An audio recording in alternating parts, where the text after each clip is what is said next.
In the Bible, there is only one true God, and yet there are so many gods. You shall have no other gods before me, says the first commandment. Wait, no other gods? That's a pretty weird thing to say if they don't exist. So here's the deal. Ancient Israel wasn't surrounded by atheists and skeptics. They were surrounded by other nations, and those nations all had their own gods.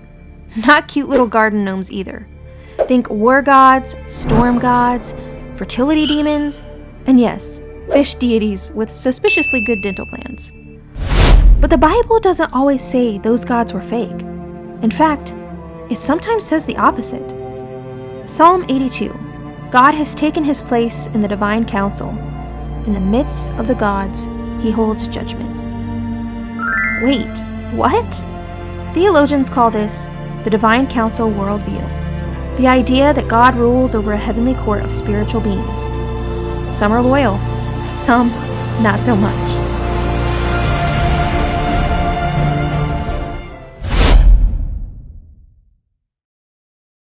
The Hebrew word is Elohim, grammatically plural noun for gods or deities.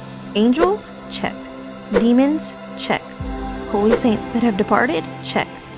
The Bible tells us that these beings were assigned to the nations, and things didn't go great. Deuteronomy 32. When the Most High gave the nations their inheritance, he fixed the borders of the peoples, according to the number of the sons of God. Translation: God put certain spiritual powers in charge of different nations, and they became corrupt. These weren't just idols. They were real beings, bad at their job.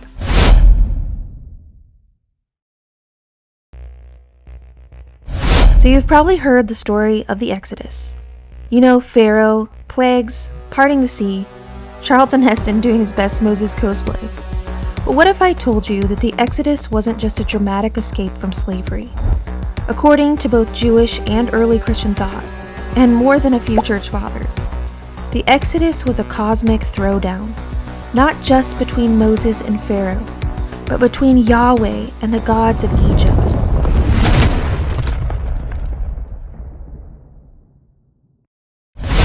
Each plague wasn't random. They were targeted strikes, divine surgical hits, against the pantheon of Egyptian deities. Nile to blood? Take that, Hapi. Frogs? That's for you, Heket. Darkness? That's Ra, the sun god, taking a sick day. This wasn't just theology. This was warfare. The kind where spiritual powers are humiliated, exposed, and crushed under divine foot. Exodus 12:12 says it plainly.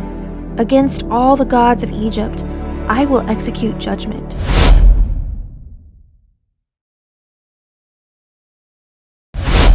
Here's where things get even stranger, because according to the early church, Jesus' death and resurrection was the new Exodus. Only this time, it wasn't just Egypt being judged. It was the entire system, the whole corrupted spiritual order that had ruled the nations since Babel. In other words, Jesus didn't just die for your sins, he went to war. The church fathers were really into this idea. They said that Satan and the powers, the archons, the rulers of this age, were baited.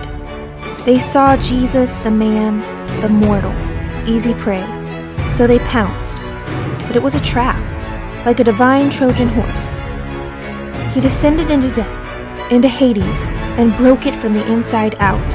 He shattered the gates, he led a jailbreak, and he took the keys.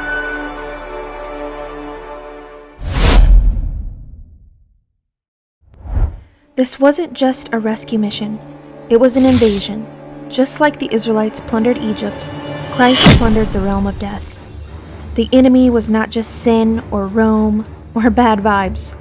It was the dark principalities, the same ones that the ancient world worshipped as gods. The ones the Israelites were warned about. The ones Paul says we wrestle with in Ephesians 6. Not against flesh and blood, but against principalities, against spiritual forces of evil in the heavenly places. This is why the ancient rite of baptism was seen as exorcism.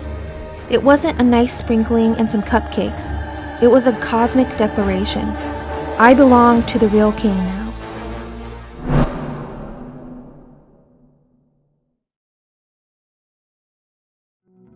In the ancient view, held by both the early Jews and Christians, the world had been partitioned, handed over to lower gods after the Tower of Babel.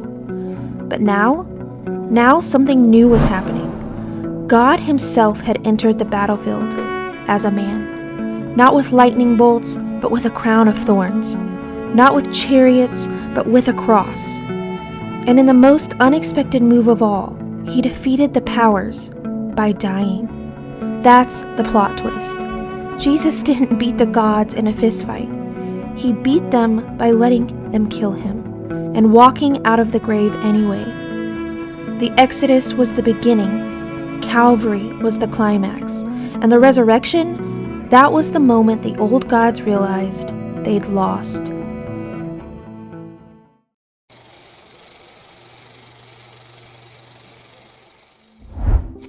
Why did Paul call Satan the god of this world?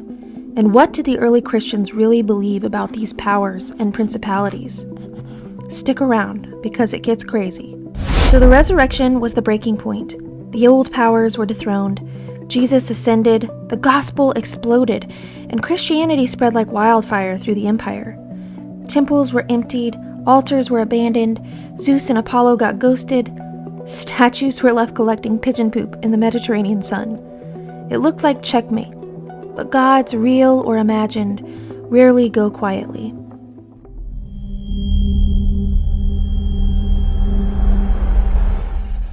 As the church grew, the old gods didn't disappear. They shifted. No more thunderbolts or golden calves, no more fire on mountaintops or screaming blood-hungry idols. No, they got smarter, subtler. They put on new masks. The early Christians believed that the gods of the nations were spiritual beings, fallen ones, corrupted ones, demons, who once had authority over regions and peoples. And when they were cast down, they didn't retire, they adapted. They went from temples to ideas, from idols to ideologies, from open worship to quiet influence. They started whispering in universities, publishing manifestos, promoting philosophies that severed man from God and turned freedom into self-worship. And the greatest trick? Convincing us they never existed at all.